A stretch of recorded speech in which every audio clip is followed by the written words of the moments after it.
Nilikuwa sina hili wala lile, mara ghafla nikakutana na simulizi ambayo ameifanya David Kiluzia Singida Icon, mwandishi wa simulizi hii ambayo imekwenda kwa jina la Kifo cha Roho. Hebu tusebeze nayo kidogo kidogo, pengine itakufundisha kitu. Mahali pake pa kazi ni Majengo, Kahama. Hakuna asiyemjua Kundi kama mfanyabiashara mdogo wa vitumbua. Alikuwa amekodisha kijisehemu kidogo tu ama kona ndogo tu karibu na mlango fulani hivi wa duka fulani hivi town kati, akijitosa kila alfajiri.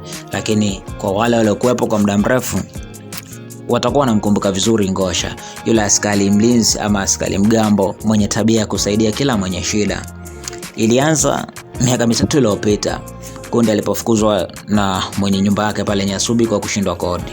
Alipofika Nyaanga akiwa na mtoto wake mgongoni na mzigo mdogo wa nguo tu, watu walimpeta, lakini Ngosha pekee ndiye alisimama, huku akiwaza mwanamke si mzigo wa kumtupa barabarani.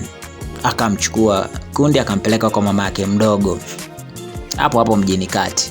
Mama yake mdogo ambaye alikuwa na nyumba ya kupanga, akamlipia kodi ya mwezi wa kwanza, akamnunulia sufuria na unga wa kuanzisha biashara. Kundi akaanza kuchoma vitumbua. Na kuvuka siku hiyo alisema, kaka Ngosha, usiku na mchana na kutakia mema, Mungu akutajirishe, nipate kukulipa wema wako. Alilia Kundi siku hiyo, machozi yakimtiririka. Ngosha akatabasamu tu huko akiwaza moyoni. Ghafla akajikuta anasema, mwenye kusaidia na lengo la malipo, bali kurejesha fadhila alizowahi kuzipata awali.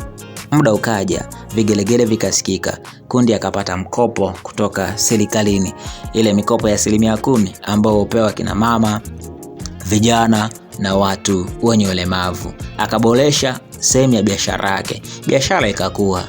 Akahamia sehemu nzuri zaidi, akafungua hoteli ndogo.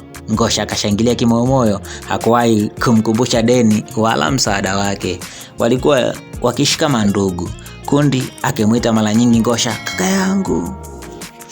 Lakini dunia ina mizunguko mitatu ya furaha, ya majaribu na ya majonzi. Kumbuka, wahenga walisema dunia iko na mizunguko mitatu ya furaha, ya majaribu na ya majonzi. Mwezi uliopita Ngosha alikumbwa na ugonjwa ambao ulimwandama akawa mgonjwa. Ugonjwa wa tumbo, ugonjwa ambao ulimfanya kuwa mtu dhaifu. Hata kampuni yake ya ulinzi aliyokuwa akifanya nayo kazi ikamwachisha. Hii yote ni kwa sababu za kiafya. Life likachange ile mara moja, kutoka hilo to zero, fresh to chenga, anything to nothing. Alijikuta hayuko na kila kitu. Akauza simu, akauza kila kitu anachoona kinamfaa kwa wakati ule. Aliuza hadi shamba lake la kule kijijini. Akakaa na alipokuwa nakaa paka akashindwa hata kulipa kodi ya chumba chake cha pale Shunu.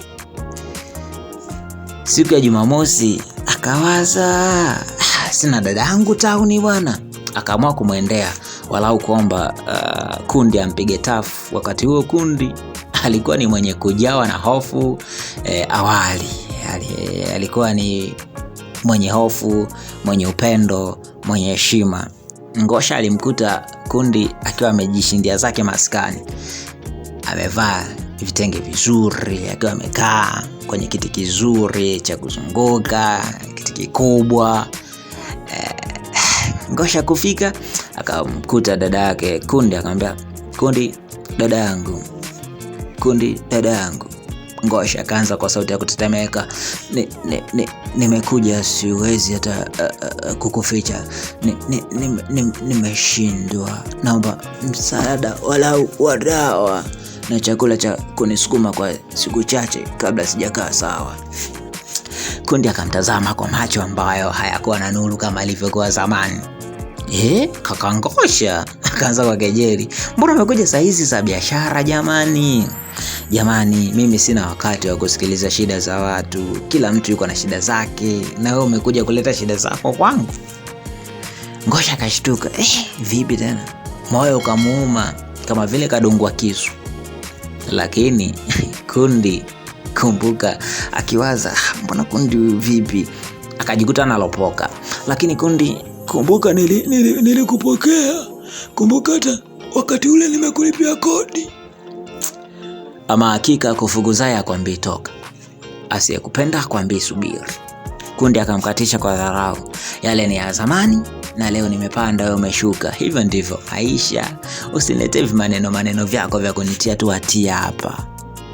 Kundi akainuka na kumwacha Ngosha akiwa amesimama mlangoni aelewi, machozi yakimdondoka kwa uchungu wa kufukuzwa, hasa na mtu ambaye alimuokoa kutoka hatua moja hadi hatua nyingine.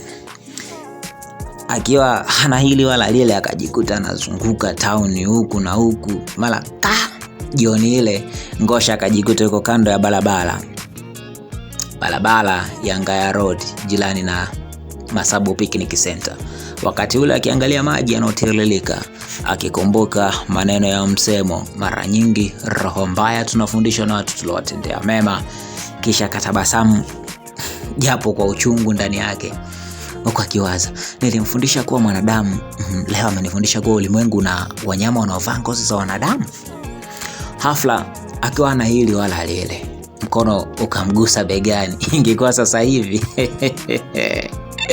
mkono ukamgusa begani. Alipogeuka alimwona ni mzee Juma, yule mzee ambaye alikuwa akilala kwenye vibanda vya malunga sokoni, mzee yule ambaye alikuwa akionewa huruma na kila mtu, mzee yule ambaye hata Ngosha alikuwa akimwonea huruma kila siku. Akamwambia, mwanangu,